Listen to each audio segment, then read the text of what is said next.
Hello there, dear friends, and welcome once again to the Relaxed Fantasy Review. Today, we're continuing our series in the New Player's Handbook, talking about the spells that we find within. Today we're talking about the Cleric, and we're moving on to level 5 in Cleric, talking about their third level spells. Third level spells are a big deal. They're a big power turn for most main casters. Level 5 is just a huge level for most characters. Marshals get their extra attack, and spellcasters getting their third level spells is a big deal. What I've done is I've made a top 5 list of the Cleric spells, and I've got 2 spells that are specifically utility, 2 spells that are specifically for combat, plus an honorable mention to throw in there as well. And yeah, this is just a good recommendation video for those who aren't sure what to pick with their clerics. Now remember, clerics can change their spells out every time they take a long rest. They're not committed to them like a lot of other casters are. So, if you try these spells out and they don't work well for you, there's a whole list of them to try out, be adventurous and try different things. But these are my personal recommendations. Before we get into the list, though, I'd like to let you know, Relaxed Fantasy Review has memberships. For just $1 a month, you can support me here on YouTube and get a couple benefits. You get a little badge next to your name in the comments, letting folks know you're a supporter. You get early access to my videos a day earlier than everyone else. And you get VIP access in the community Discord, so you can talk directly to me about D&D or YouTube or whatever. If any of that sounds interesting to you, you can click the join button. It's just down there next to the subscribe button. If it doesn't sound interesting to you, that's fine too. The Discord's free for anyone to join. There's links in the video and channel description. And just being here, watching the video, liking, subscribing to the channel, these are all great ways to support me. So thank you for watching my content here on YouTube. Alright, level 3 spells. Let's start with the combat spell. My number 2 pick for combat-focused spell is Revivify. Revivify is a spell that changed Dungeons & Dragons, I think for the better, but it depends who you ask. A lot of old school players miss the deadliness of D&D, rolling up to the table with a few characters just in case. Revivify kind of changed all that. Right from level 5, you have an option to revive your character if they drop. Now the spell is not cheap, costs a 3rd level spell slot, cast it with an action. You have to cast it within 1 minute of the character dying. So it is not something you can do just, later on. You have to do it immediately. And it costs a 300 gold piece diamond every time you cast it. At level 5, that's a lot of gold. I mean, you probably have that much sitting around. You probably have more than that, but you can't just stockpile these. You probably want to buy 1 or 2 of these special diamonds, keep them in your pack, and then if someone does drop dead, then you can run up to them at the end of the fight. Most fights do not last a minute. And then you just pull the diamond out, cast Revivify, and they come back to life with 1 hit point. It doesn't restore missing limbs. If they die of old age, it doesn't work. It's simply for combat resurrection, but it is a solid way to do that. It's genuinely one of those spells that you need to have. Now, why is it not number 1? Well, because the number 1 combat spell is better than this.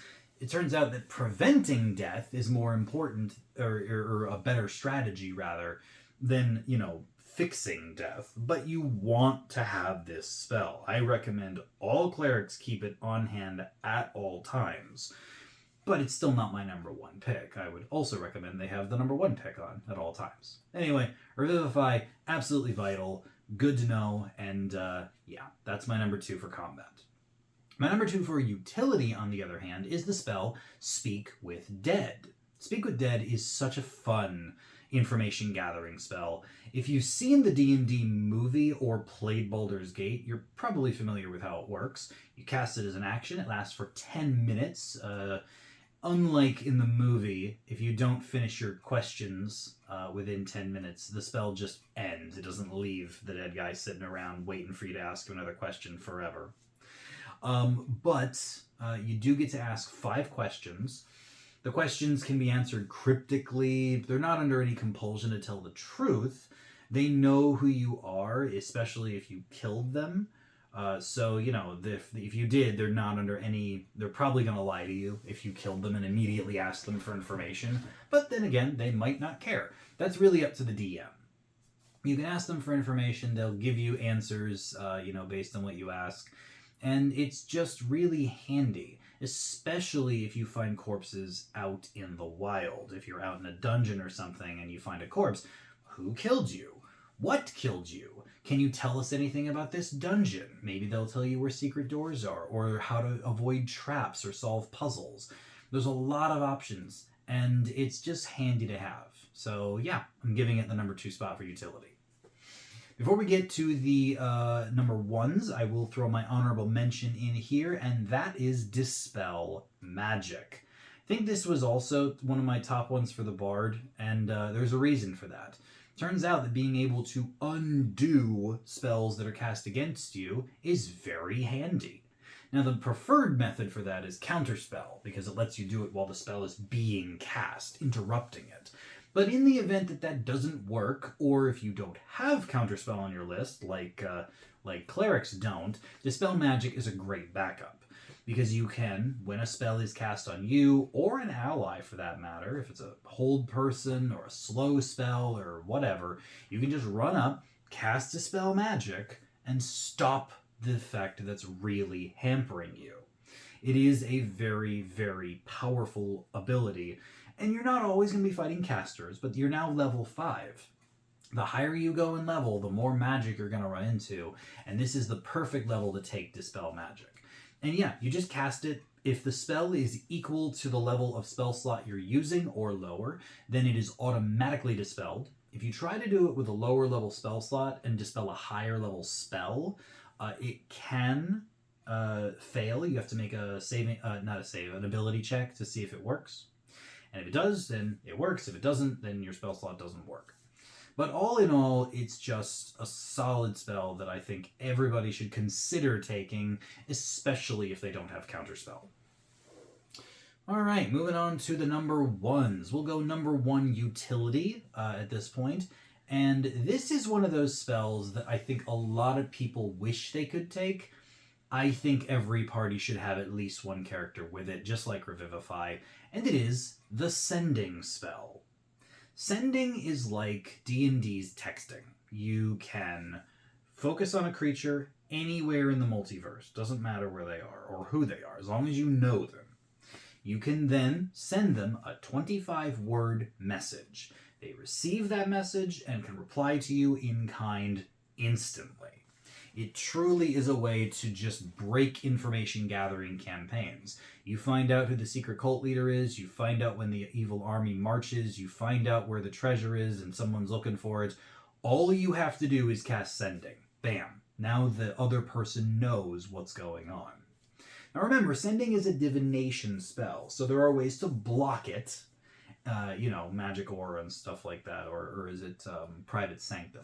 There are ways to block the Sending spell, and if you use it on a creature and they don't want to receive it, they can block you from sending it for the next 8 hours, so you can't spam it to keep a creature awake and make them die of exhaustion like you used to be able to, which was a genuine tactic that's been patched out of the game, which is good. But yeah, as far as utility goes, it's hard to beat Sending. It's such a good spell. Communication at the drop of a hat, at the snap of your fingers, is just so valuable. And being able to speak in quick, short sentences to relay information is a great skill. So I'm giving it number 1. And as far as the combat number 1 spell goes, this probably isn't a big surprise. I'm giving it to Spirit Guardians. What a spell. I've seen this spell used so many times. It is the Cleric's favorite. I've seen people use Bard's Magical Secrets to get it. It is so good. You cast it as an action, and a 15-foot emanation, an aura, appears around you with swirling spirits. Any creature that you deem not to be immune to it, because you can choose your allies to be immune to this aura, then any creature that you didn't choose that enters the aura, or that the aura enters their space, they have to make a saving throw, and if they fail, they take 3d8 damage. This can be done once per turn. A fantastic tactic that I've seen some people discussing online is for the cleric to do this, and then on their next turn, they use their movement to run around the battlefield like a Beyblade of death, capturing as many creatures in the emanation as they can, stopping, then readying their action to take the dash action or to move with their reaction, wait until the next creature's turn, and then do it again.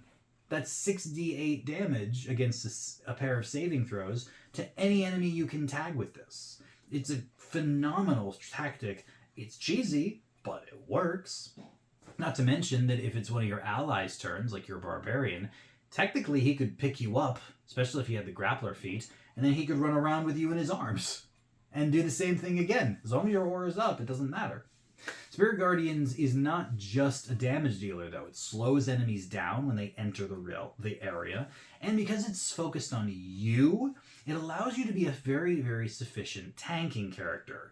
Clerics aren't the greatest tanks in the world, but they do okay. The D8 hit die doesn't help, but they can usually wear medium or heavy armor, carry a shield, so their AC is solid, and even though they don't get extra attack most of the time, just running up into the fray with Spirit Guardians on is usually better than any specific or extra attack you can make. It's such a good tactic, and it is definitely one of the best things you can concentrate on for most of your cleric's career. This is the point when the cleric has to weigh, do I want to cast Bless? Do I want to cast Spiritual Weapon? Do I want to cast Spirit Guardians? And very often when you're focused on damage, Spirit Guardians is the answer. There are times Spiritual Weapon's better when you need to be at range, or when Bless is better when you just need to power your allies and yourself up for saving throw and attack purposes, but Spirit Guardians is the raw damage, and it's a great spell to optimize around. Gotta give it number 1 for combat. 2 thumbs up. Love this spell. And yeah, that's it. If you're playing a level 5 cleric and you're not sure what spells to take, Spirit Guardians is fantastic. You need Revivify, so please take that. Sending and Speak with Dead are amazing for utility depending on the situation you're in, and Dispel Magic is a classic, which you probably should have as well. So I'd say Spirit Guardians, Revivify, Sending after that. That'd be my order of recommendation. And then the other 2, depending on if you're going to run into a lot of dead folks or if you're going to face a lot of magic. The other 3 are just kind of always good. And yeah, that's it. I hope that helps. This has been the Relaxed Fantasy Review. If you enjoyed the video, please like and subscribe down below. Have a look for the join button down there, and keep your eyes peeled for more spellcasting reviews coming down the line soon. Have a good one, my friends.